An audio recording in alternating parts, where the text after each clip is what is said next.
Did you know that in the United States we make up 5% of the world's population, and yet we take over 50% of all the medications prescribed in the world?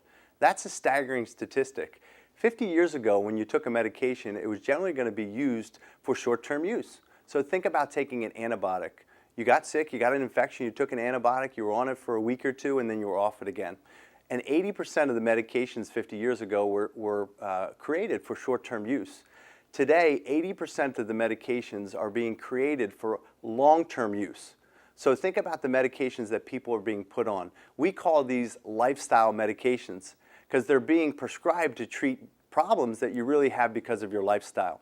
So let's think about a couple of the common medications that I see people are on these days. Statin drugs. Statin drugs are used to treat cholesterol, but cholesterol is the byproduct of the way that we live our life, how much stress we're under, the foods that we're eating. So do you have a statin problem? In other words, you don't have enough statins in your system? Or do you have a lifestyle problem that you're under too much stress? When you're under stress, your body produces more cholesterol, and I don't know if you knew that or not, but cholesterol is produced by the liver, and when you're under stress, your body needs to make stress hormones. Those stress hormones need cholesterol.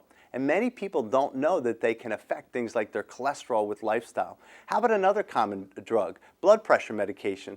Do you have high blood pressure because you have a lack of blood pressure medication in your system? Or do you have high blood pressure because of the way that you're living your lifestyle? Your nervous system is under stress. You're eating the wrong kinds of food. You don't exercise enough. And so all of these lifestyle medications may be making the pharmaceutical companies extremely wealthy, but it's not making us any healthier. A matter of fact, 98% of the healthcare dollars these days are being spent on what we call sickness or crisis care.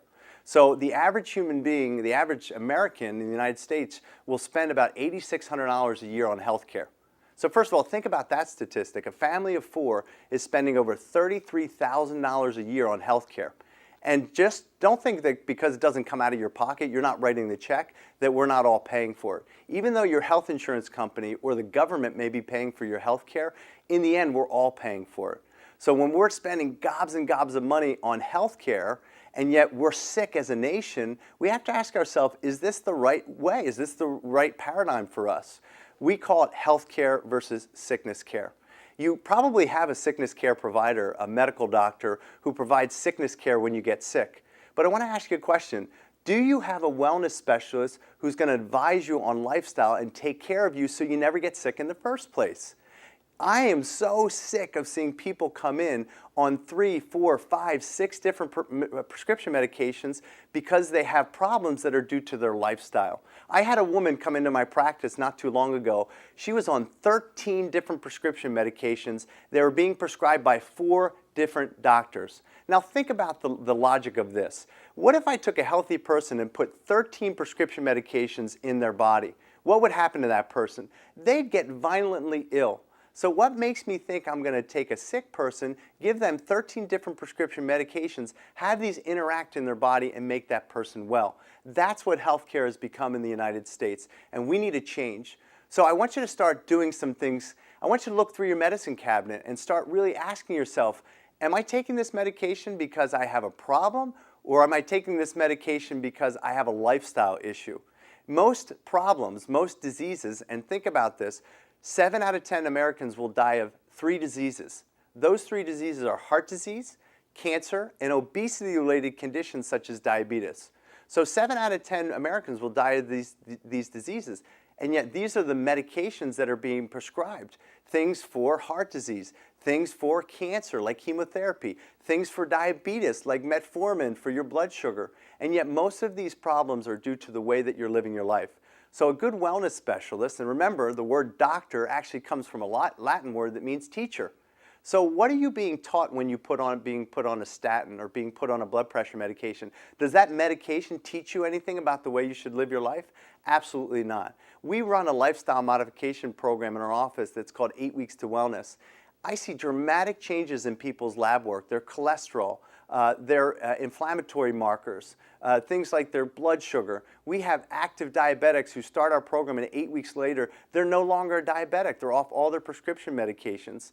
And I don't say that so that you can rush out and get off your prescription medications, because I truly believe you can't have it both ways. If you want to be healthy, it's going to require some effort on your part. It's very easy to take a drug that your doctor prescribes. It's not as easy to listen to the recommendations of your chiropractor, get adjusted, eat right, start to exercise, manage your stress. But this is what a good wellness specialist is going to teach you.